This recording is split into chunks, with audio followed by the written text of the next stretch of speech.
So I actually didn't know what I wanted to do for a video for today. So I still have some games from here that I wanted to play.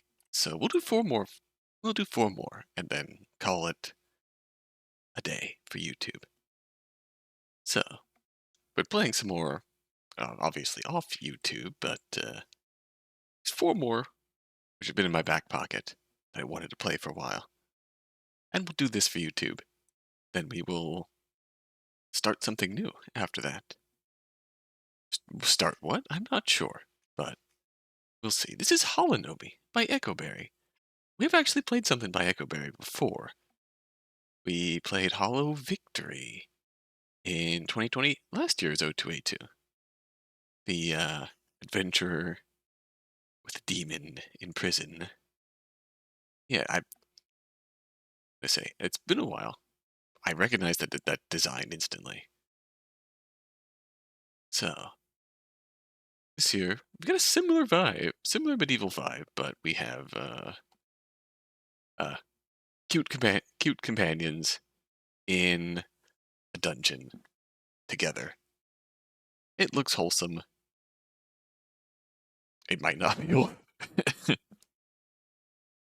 It might not be wholesome. I've been fooled before, but alas. This is a short, kinetic visual novel about two adventurers getting trapped in a shifting dungeon, and I'm going to sneeze. Ah, successfully caught. Short, kinetic visual novel about two adventurers getting trapped in a shifting dungeon. Are they in over their heads? I'm going to sneeze again. This video is a mess so far. I'm so sorry. Alright. I have custom music. Exactly 1,000 words. Wholesome looking companions. Dungeon masses might not be so wholesome, but we shall see. Hopefully this is wholesome and not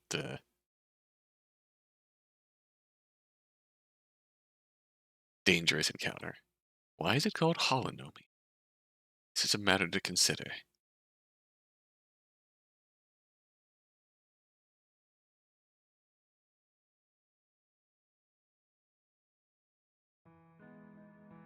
Oh. Anyways, I started looking into what a holonomy was and instantly got in over my head. It's, it would be it is definitely a matter of research that is, not for doing while I have a recording paused and my headphones on. But it's instantly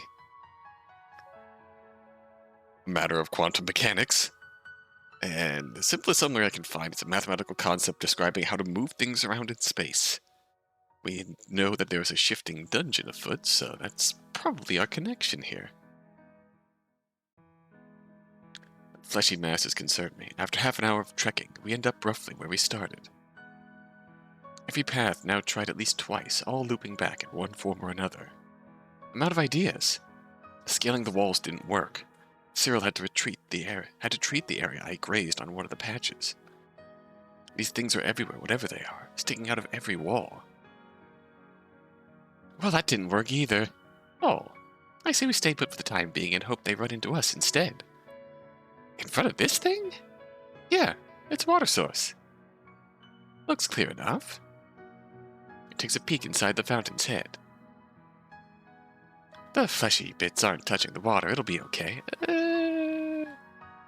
We toss our bags into a pile on the floor and I lean on one of the many pillars scattered around the area. Cyril bends down to check the water properly. One positive of getting lost with a priest, you won't accidentally poison yourself. Looks good to me. We now have both the rations and clean water, so no need to stress. Do I look worried? Oh yeah, super tense. This is the first time we've employed other people and we get them lost. They're hired help, they can take care of themselves. That's concerningly blasé for a priest. His ability to stay calm is admirable, but understandable. It's weird for Cyril to want to wander into anywhere, let alone a place like this. I was surprised, him asking for help out of the blue. Why resort to dungeon exploring when you're not tight on cash? This isn't normal, right? Nope. First time running into a space that doesn't make sense. And the fleshy growths, for that matter. Sorry for roping you into this. That's the least I could do. What, indulging my weird impulses? You're too nice to me. You've looked the other way with a lot of my incidents regarding other people's property. Thief. I can't help it, I'm too biased. If you find any treasure, I'm taking it. Some profit might make this ordeal worthwhile. Speaking of, I shouldn't pry too far into how you managed to afford the help, right? I'm not venturing into someplace weird without backup. You could have said no to helping me. I wouldn't let you go in here alone. Who says I'd venture in here by myself? You can owe me for looking the other way. How's that? Gives me that look again. Utility aside, I wouldn't want to be stuck in here with anyone else. I'd have to be less honest for a start. It's the first time in a while we've been alone, too, now that I think about it. By the way, weirdness aside, I am enjoying myself. It's nice adventuring with you. Glad you're getting into it. My words come across clumsier than I'd like. You can tell. I'm glad we're in this together. Oh, that's sweet. Where's this coming from? This place isn't getting to you, is it? I think I have something for that. I'm serious. I really like you. I know. Don't look so stressed. You know my response already. Don't you? It should be obvious. He smirks, watching my reaction in the long pause. I should be used to this by now. I'm not. A little reassurance would be nice. I didn't mean that. Sorry. Your reaction's cute. I think most people assume we're dating already, myself included. We're stuck here overnight. Let's snuggle for warmth this time. Give you time to recover. You look like you're about to faint. Oh. It'll be nice not looking for excuses to get so close. There's only so many reasons for hand-holding, and I think I've exhausted most of them. Oh. Wait, you mean it's not part of your incantations to channel through another person? Why? Do you want to stop? Not necessarily. Oh my gosh, that's adorable. Needing a breather, I decide to loop around the perimeter while Cyril sees what he can glean from the protruding growths. Return with little to report. Found anything useful? I think I have more questions than answers, if I'm honest. In the confessional spirit, I should probably admit something too. Oh? I was called to check this place out. By? A voice. Not one I'm listening heavily to, but I did get curious. I see. Don't look at me like that. I'll protect you against anything supernatural. Especially if we're together. No. I'm happy you're finally admitting it. I was expecting to wait a lot longer. You're kind of dense. Oh. I guess the situation has its silver linings. That being said, as interesting as this place is, I get the vibe we shouldn't stick around here too long. You're only getting that vibe now? What you call dense? There's a difference between feeling creeped out by organic material and spiritual communication. Well, you were on your walk. The voice started again. What's it saying now?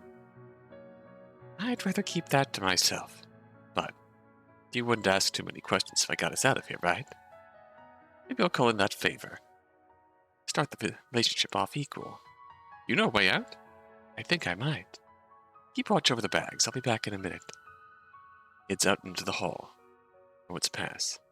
Can make out chanting? The language I don't understand. Nothing strange by itself. I don't understand half of what's said at the monastery. But this does sound slightly different. Dark magic. There's a sudden convulsion of the area that then stops as suddenly as it started. Cyril appears in the doorway shortly after. That a splotch on your cheek? Okay, there should be a way out up ahead. Just like that? What about the others? We should probably just worry about ourselves. Grabs my wrist as I pick up my belongings. He's shaking. The layout of this place begins to make sense. Soon we're back out at the entrance, safe and sound. I never know where our party went, or what exactly he did, but that doesn't matter. Now we're even, right?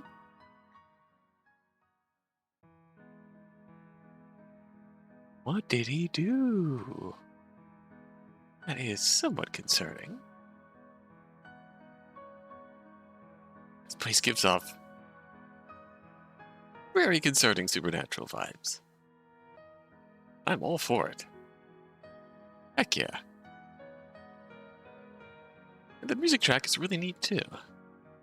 Oops. Yep, we're kinda just checking. Let's see what changed.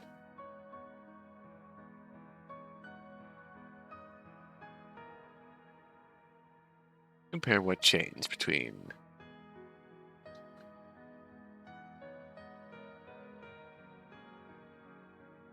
doing dark magic.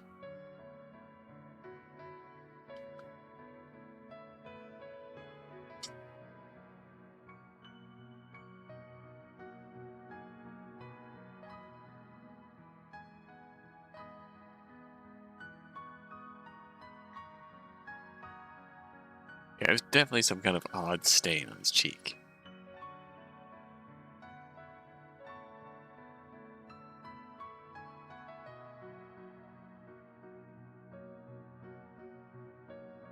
Just unsettling enough to be,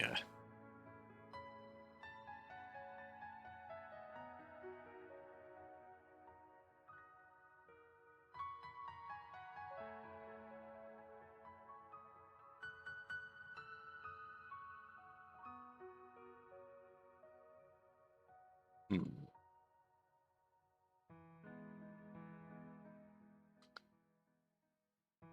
unsettling.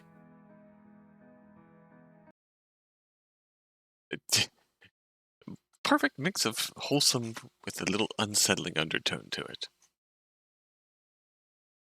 I mean, really, it's a charming relationship dynamic. The unsettling flesh dungeon. Cyril do. Honestly, what did they do? What sort of black magic did they use to get us out of here?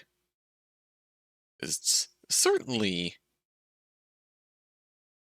they didn't intentionally shift things around, but it's also true that they very likely know what's up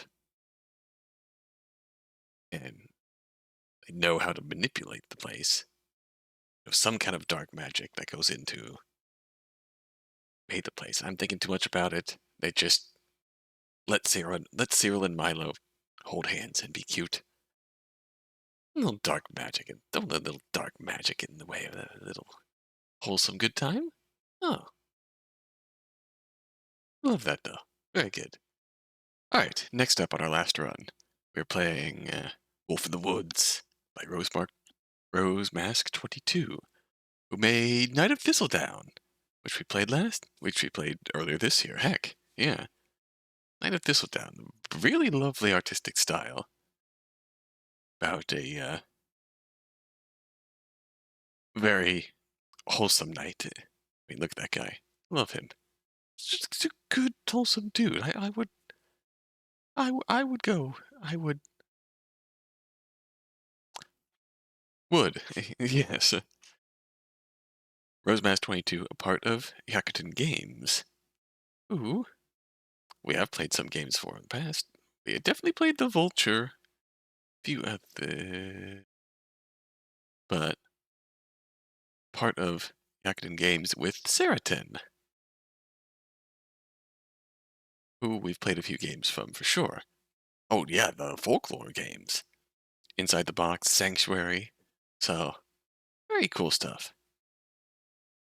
See, this one stood out to me, again, for really unique art style, which, hindsight, definitely similar to Thistledown, but different color scheme, which presents a really unique tone here. Okay, anyway, every year, one villager is sacrificed to the big bad wolf. Their life is given so that the other villagers can carry on with their normal lives without fear. This year, the sacrifice is me. Alright, inspired by Red Riding Hood, as I had a feeling. So this is our second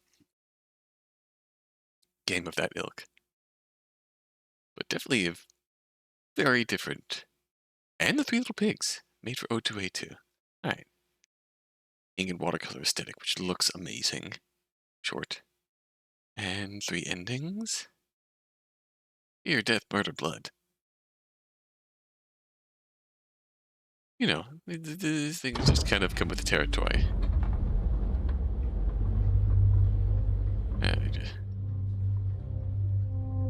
Just a little bit. Wolf, wolf, wolf. I stand in front of a table with 3 identical wooden boxes on it. Whatever I choose will decide my fate. Which should I pick? Oh! Left. I open the boxes. Inside there is a singular red brick. I sigh in relief. I am safe. Ah! Alright. Right. I open the box. Inside is a small bundle of straw, tied together with this string. My name is Emma and I am the next sacrifice. Oh dear. Middle. Small plank of wood. I am safe for now until... Oh, we loop. My name is called and I approach the stage. I stand in front of a table with 3 identical wooden boxes on it. Whatever I choose will decide my fate. What should I pick? Oh my gosh. Okay, that's... Inspired by the 3 little pigs. The brick house stays up. The wood house lasts longer.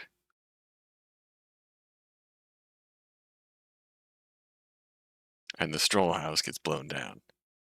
It was Emma and I am the next sacrifice. Oh, that's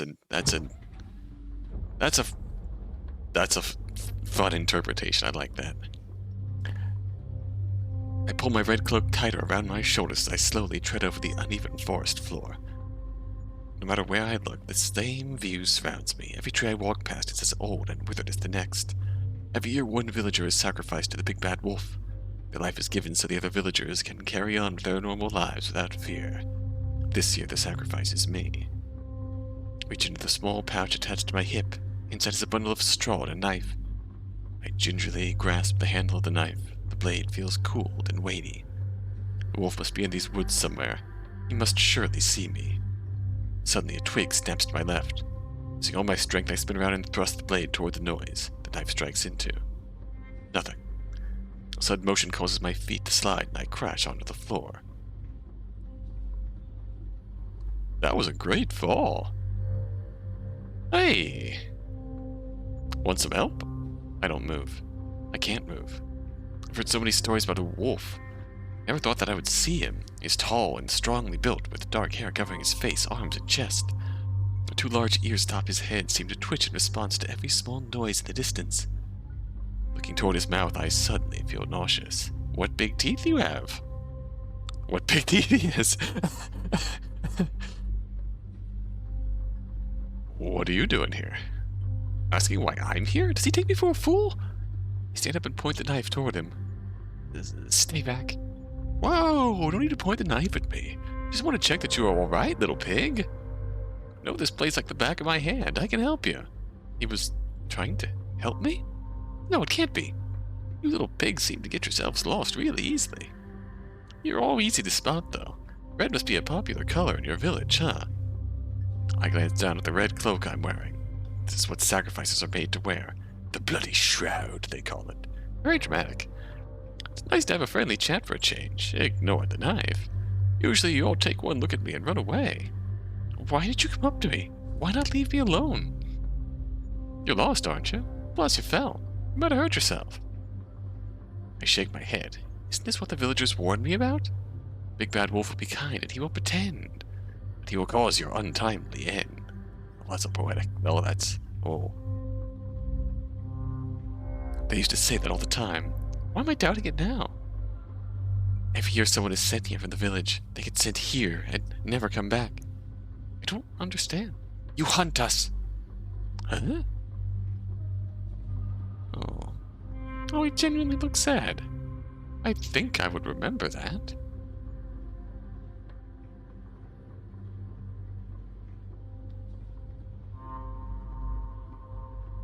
Don't believe you. Don't move. It's okay, little pig. I won't, I promise. Without a second thought, I sprint back in the direction that I came from. I look over my shoulder as I flee. The wolf was honest. He didn't move. Run until I see a beam of light through the trees. This it? My home? 3 steps. 2 steps.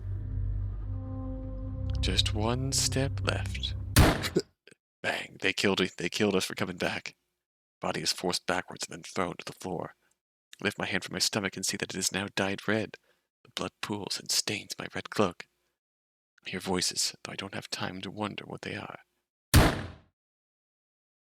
Once upon a time, there was a little pig who was chosen as a sacrifice for the big bad wolf. She was wary of him and decided to escape his presence. Little did she know that the wolf was not the big bad until it was too late. Oh, I'll believe him. That ending card style is cool too. Only just warned me not to trust the wolf. I shouldn't trust him yet. I lower the knife, reach into my small pouch, and take out the bundle of straw. What is that? The reason why I'm here in the first place. The reason we all were here. Take a deep breath. I believe you. Appreciate it, little pig. My name is Emma. Oh, I'm Ben. Nice to meet you, Emma. Do you know what happened to the others like me? Honestly, I have no idea. Sometimes I hear things, you know? He looks uncomfortable, as if there was something playing on his mind. What should I do now? Should I go back home? Imagine the villagers would be shocked that I am still alive. What would they say if I told them the wolf wasn't bad? I think we found out what they would say. Bang, bang. Oh, something about this feels off. I can't just go back. Not yet. I know this is asking a lot, but would you help me look for the villagers that you saw? Of course!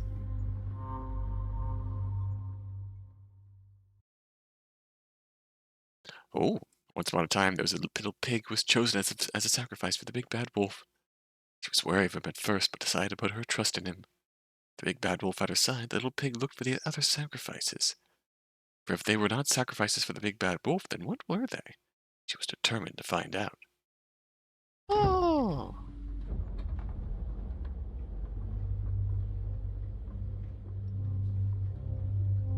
Oh!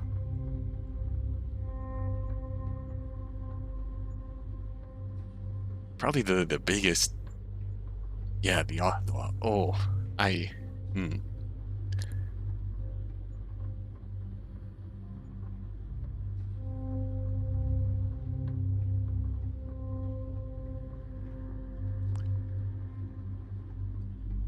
Definitely nails that fairy tale style presentation, I think. Definitely nails that fairy tale style presentation. Love that. A little twist. Let's say, for a little twist on the presentation now, it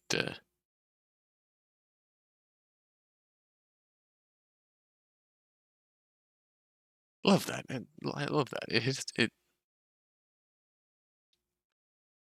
That's that sort of twist on the presentation. The whole sacrifice. It feels very real. People, humans would twist something unknown and use it as an excuse to essentially force people out.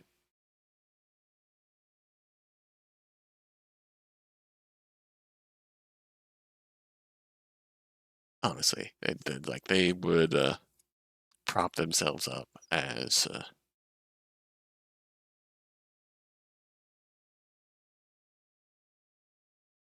like obvious. There's manner of sacrifice to it. There is a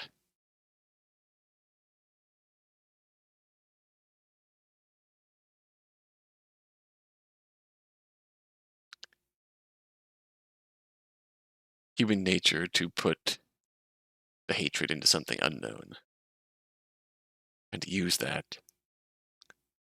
Ironically, using the wolf as a scapegoat to control people and the like. Very good stuff. Final conclusion. Yeah, God, the art style makes this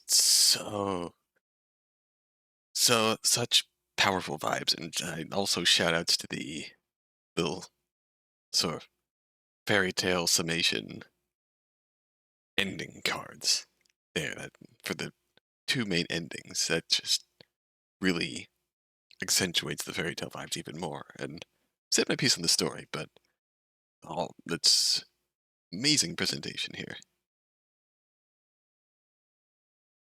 Love that. And this is the part of the video where we start getting emotional. This is Reflection by HusbandoGoddess, who we have played very much from Intoxicating, Monochrome Pixels, Late Night Convo, Beta Over, Naturally Me, Still Shining. We've been here a lot. And honestly, worth it every time. This is also a collaboration. The art by Mustache Skulls, who God, this will crash the app, but this is a link to their someone's vacuuming outside the page. Yeah, they made World of You. That's the game that immediately comes to mind here. Oh, they also made Tied by Numbers, which is a number neighbor spooktober kind of game, which I wanted to try one of these days. And we also played Stranger's Advice, I believe? Yeah, from O2A2 2023.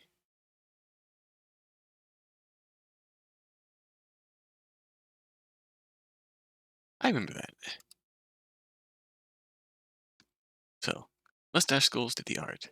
And Karina,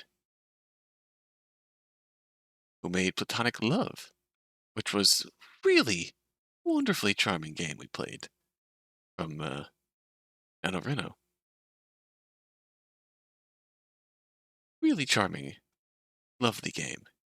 They made the music and sound design. It's a really fun collaboration. That's one of the things that stood out that immediately had me put this on my to play list. And obviously seeing our screenshots in progress here. Beautiful scene. Beautiful scene. So, reflection. Amelia, please open your heart to me. Do you believe in reincarnation? A second chance at life? That's the question Ziri, the court jester of the Tsar Empire, asked Princess Amelia when she laid down next to her in the courtyard. The question took her by surprise. This isn't the entertainer she knew. Seven hells, this isn't the Ziri she knew. The somber tone, the forlorn look in her eyes. What could have prompted such a question? Will Amelia be able to cheer her up and make her appreciate the life she has now? After all, Amelia never had the displeasure of pondering about what-ifs, as she could always get what she wanted with a simple command. The princess and the jester. Interesting. Airing. Sure.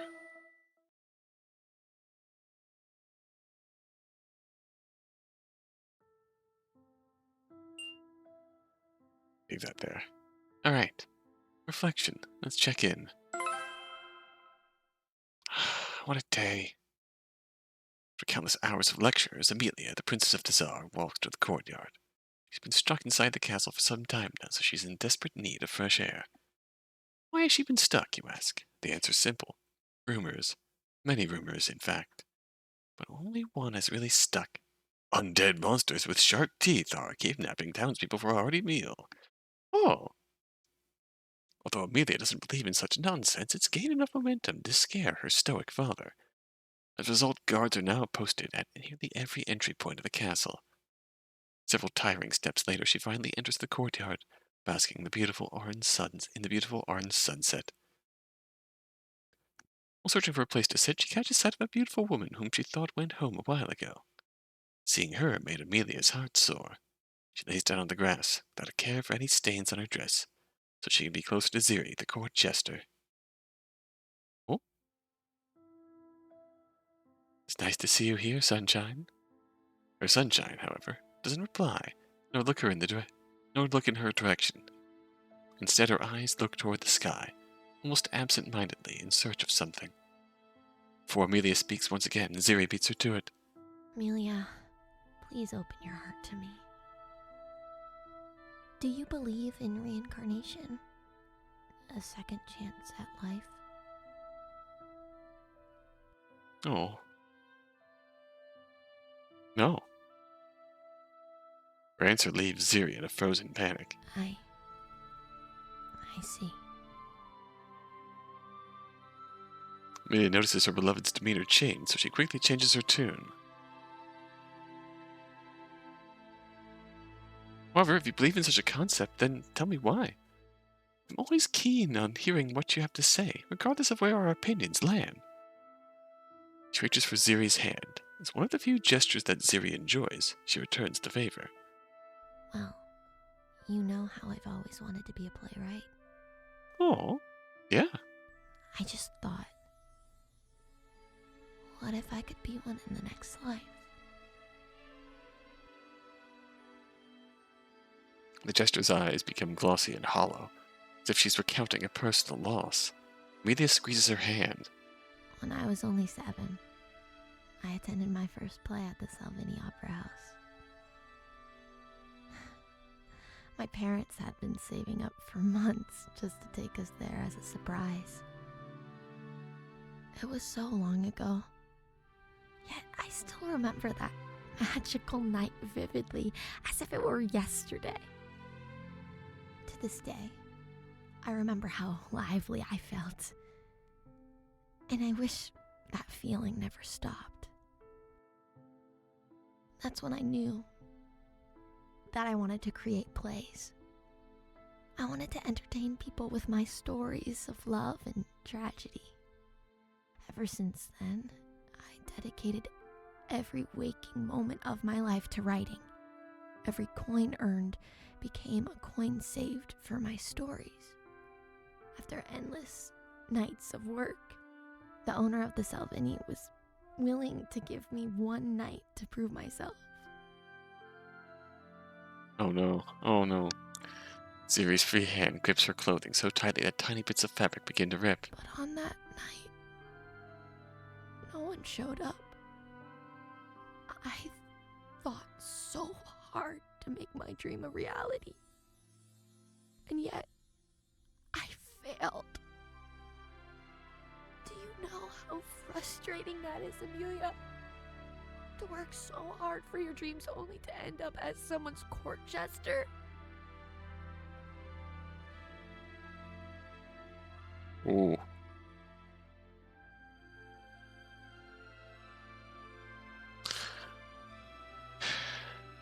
I feel like staying silent. I feel like staying silent is just the please keep letting it out. It's okay. I can't answer that. I'm a princess raised in royalty and safety. I can't fairly answer that, but I want to be here for your feelings. This feels really condescending, so we're gonna do this first. That's easy to say when you've never experienced the feeling of losing something. Correct. Ziri's hostility leaves Amelia without words. Though maybe this is something that Amelia needs to hear. You've never had to fight for something, Amelia. You always got whatever you wanted. All you had to do was ask the king. Amelia rolls her eye. Oh no. Ziri, all I said was... Ziri rips her hand out of Amelia's grasp. You don't get it! You'll never get it! Maybe someday you'll understand why others want a second chance.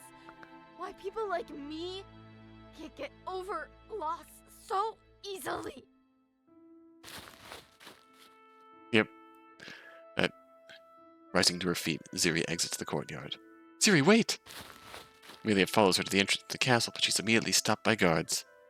She watches helplessly as Ziri's form slowly disappears into the distance.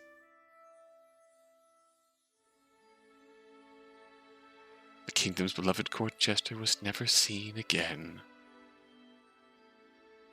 Amelia spent many restless nights wondering, what if she just listened? What if she had just comforted Ziri in that moment? What would have happened? Fortunately for Amelia, she could only ever visit that possibility in her writing, where she had finally realized the meaning of Ziri's last words. Oh, the need for a second chance. If only she had a second chance. Oh. Mm, mm, I expected this outcome, but the way you spun that theme around, so immediately would get it. Mwah. Beautiful. Oh no, she's gone. Oh no.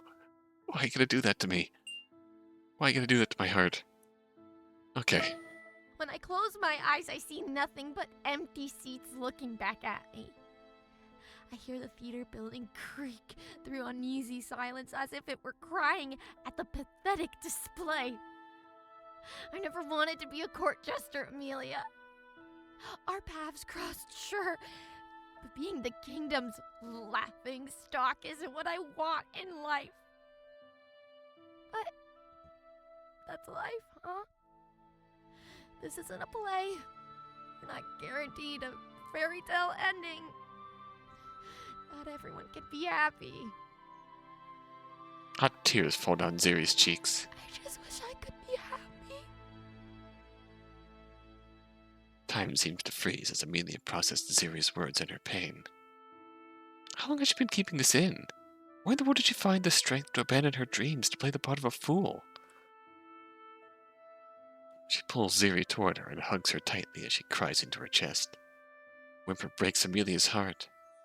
Ziri, I can't imagine the pain you're feeling right now. I do know one thing. You still have time. This doesn't have to be the end for you. You can always come up with a new dream to pursue. Wherever that dream may take you, I'll be by your side every step of the way. The two stay like that for a while, Ziri crying her heart out while Amelia holds her, reassuring her that everything will be okay and that she'll find a new dream to pursue.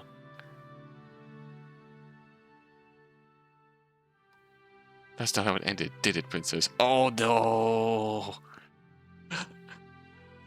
You can always rewrite history through fiction, but no script can change reality that easily. Now stop lying to yourself. Face the facts. How did this story really end? Oh, that's cruel. No, you're gonna make me. No, no! No! No! That's easy to say when you've never experienced the feeling of losing something. No! Oh. You've never had to fight for something, Amelia. You always got whatever you wanted. All you had to do was ask the king. Dude, all I said was, yep, and... You don't get it! You'll never get it! And now the title makes sense. This is Amelia's reflection on that day. Maybe someday you'll understand why others want a second chance. Why people like me can't get over loss so easily. Ziri, wait! Stopped by guards. Ziri disappears. Was never seen again. Was it the,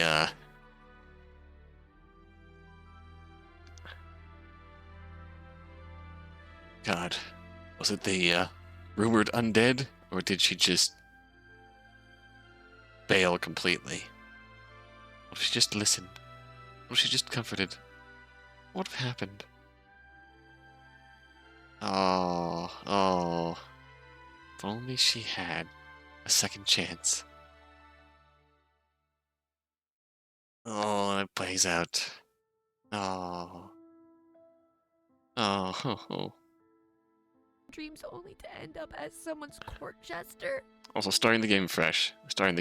You don't even get that choice anymore. You don't even get the choice to pretend. You just have to accept reality. Oh no, that's mean. That's mean. That hurts me in a way.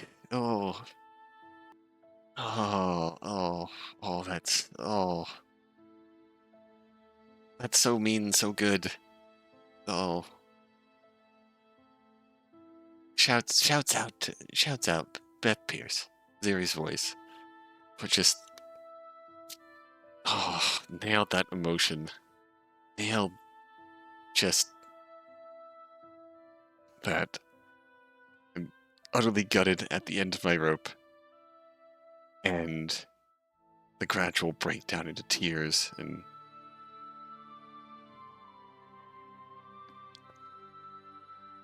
oh, that hurts. That hurts me so good. You know, I know. It hurts my heart so good. And what can I say? It brings the title of the game a full circle in the end. And in a way, that's like a really clever twist. Reflection. You think if we're reflecting on life, it's Ziri's reflection. But no. All in the end, it was Princess Amelia's reflection after the fact. And that just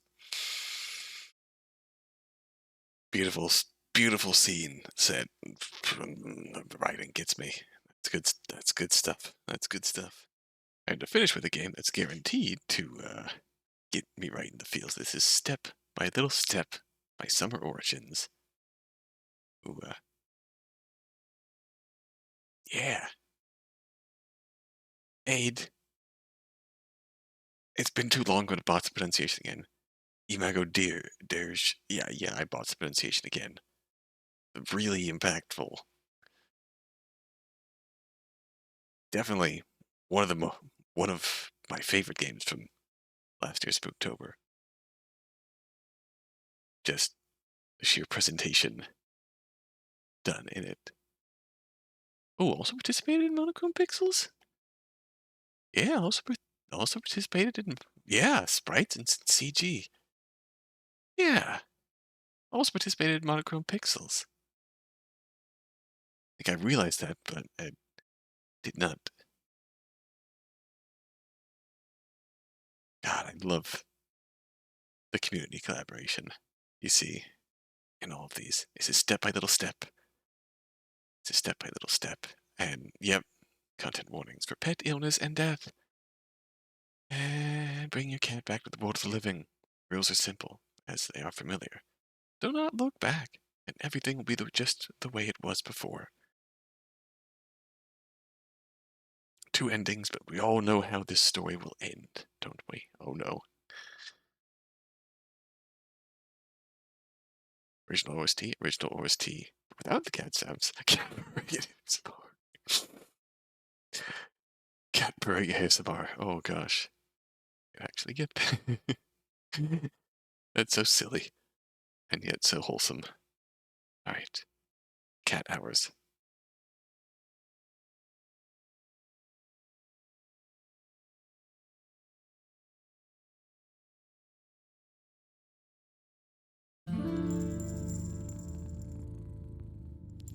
Oh, it's like what you mean by cat purring noises now.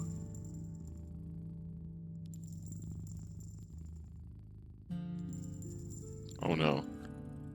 I'm only realizing the significance of hearing that.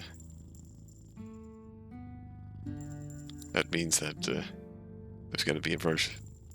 Are we going to flip between this and the version without the cat noises to drive home a point? I hope not. Oh gosh, alright.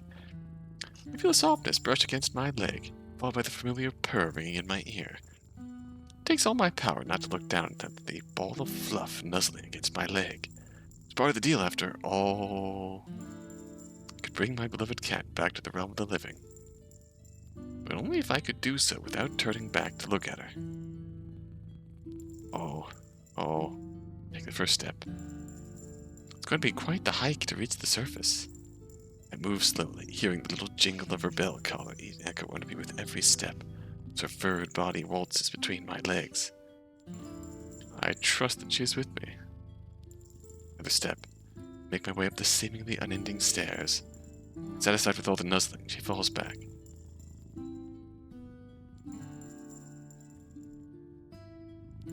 Makes walking easier. Not being able to see her or feel her fur against my leg makes me anxious. Is she still following me? Oh.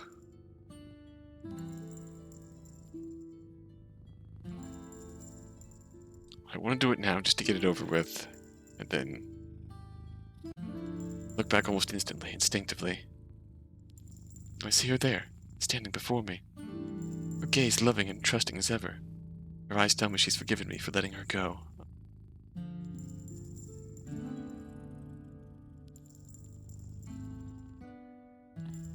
A feeling of sorrow and regret fills me as I watch her fade away into the darkness.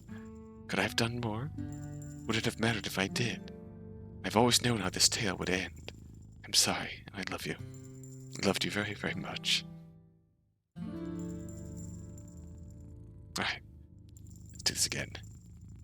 Take the first step. I trust that she's with me. I trust that she's behind me. I tentatively take another step forward, straining my ears, listening to the jingling of her bells. Is she walking a little slower? Or just imagining this? I trust that she's alright. No, she's alright. She's still alright. The fact that I can still hear her behind me is enough assurance for me to know she's alright. We have to keep moving. Only then can I bring her back. Only then can we have a little more time. Only then can I save her. Right? I trust that she'll hang on. The volume is fading. Just barely hear the bells. Is she gonna come with, or is she gonna stop after a certain point and keep climbing? 8 step heavier than the last. I barely hear the jingling that her collar makes. Soon I will no longer hear her behind me. Is this the right thing to do? We're either going to get to the surface and realize that she didn't follow, or we look back. Those are our endings. For her to follow me this far. Did she know what that meant? Did I? Does she even want this? Trust that she still wants to be here. I can't just give up now. I resist the urge to look back. I need to trust that she's behind me. I need to trust that we'll make it out of here. That we'll have more time together. That we just need to make it out of here and everything will be alright. This is a loop, isn't it? When was the last time she purred? You know, she used to purr up a storm. She loves snuggles very much. She'd cry to be let into my room at night, where she'd climb onto my bed. She'd purr through the whole night. Oh, it's gonna loop until we have to look back. She's always been a playful yet gentle cat. Play with her claws tucked in, always careful not to bite me too hard. She still mews like a kitten. Guess I thought she'd stay that way forever. Trust that she wants to live. I minded having to feed. I never minded hand feeding her. It was hard at first, but oh, this is the end of.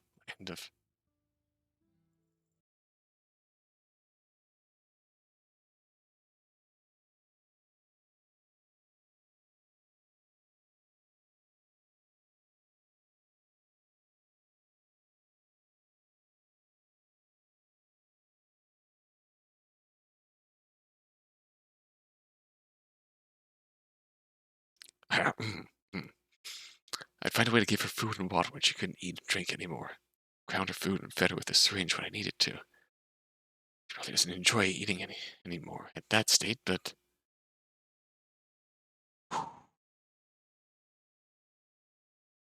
Hey, buddy. Take you to the gardens again next spring when it's filled with birds and butterflies. Feel the cool breeze on your fur, and hopefully you'll feel good enough to purr again. So please. At this point, I'm just being selfish, aren't I? Is it wrong of me to want a little more time? How do I know where to stop? How do I know what you want? How do I know where to end things?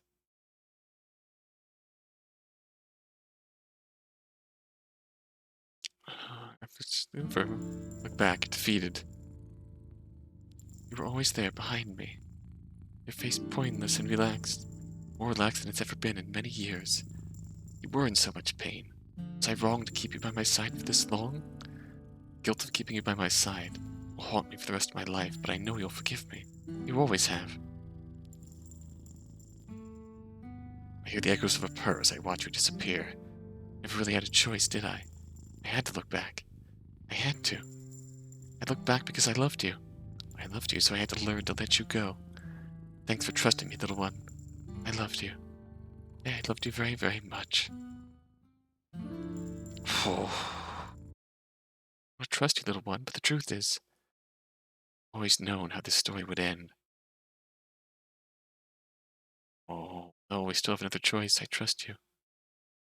Loved you. I will always choose to see you. If I see you as you are now, I know I'll lose you. Looking away doesn't stop the flow of time. I'll lose you regardless, I know. You're tired, I know. But I beg you, just a bit longer. Just a little more time. Just a bit longer. Oh, yep, it's not gonna. There's only one way this ends.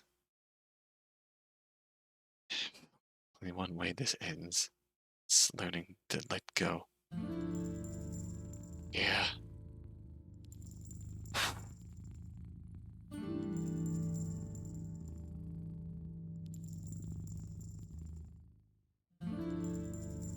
Oh. Just a point I want to point out about the narrative. When, at this point, when we realize,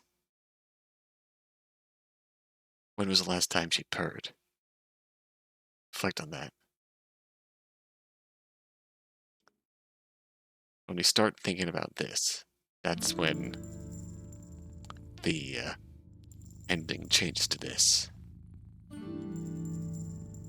Realize you were in so much pain. It's mourning to have to say goodbye, but it's also a matter of you're in pain. I have to learn to let you go because that's best for you than to keep living in a really painful state. Just hurts both you and her.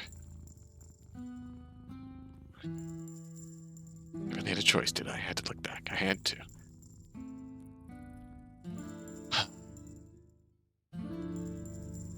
And yeah, it turns out the endings were looking back incidentally early on, and looking back after realizing that we didn't have a choice, that you were in pain, and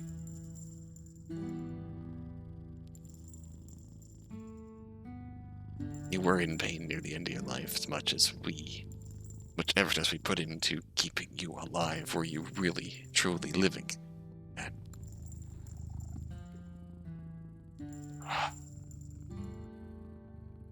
Oh,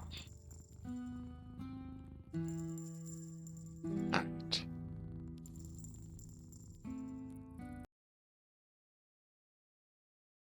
And I don't really have much more to add than that. It's, yeah, that was. Maybe I should get the cat pack. Some lovely cat ASMR. While I'm here, I can't really phrase anything any better than this, but there's a really good comment here about how it's the pain and authenticity of being responsible for your beloved pet's life, their comfort and safety and well-being above your own, the horrible mental gymnastics of when is the time, the crippling conflict of when is their life no longer more pain than living, when is it time for their own well-being to let them go, and the crippling what can definitely come off as definitely in grief, dealing with it after the fact, and come off as the selfishness of not wanting to let them go because they're your loyal companion. They've been through so many important times in your life, and it's not easy to let that go. It's great. It's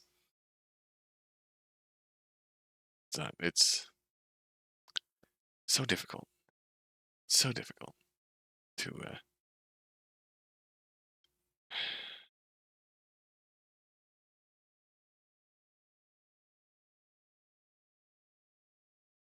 And it's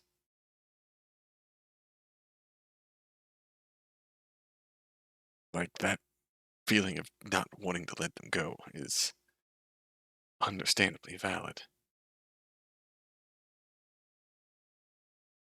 And it's not to be ashamed of, it's just,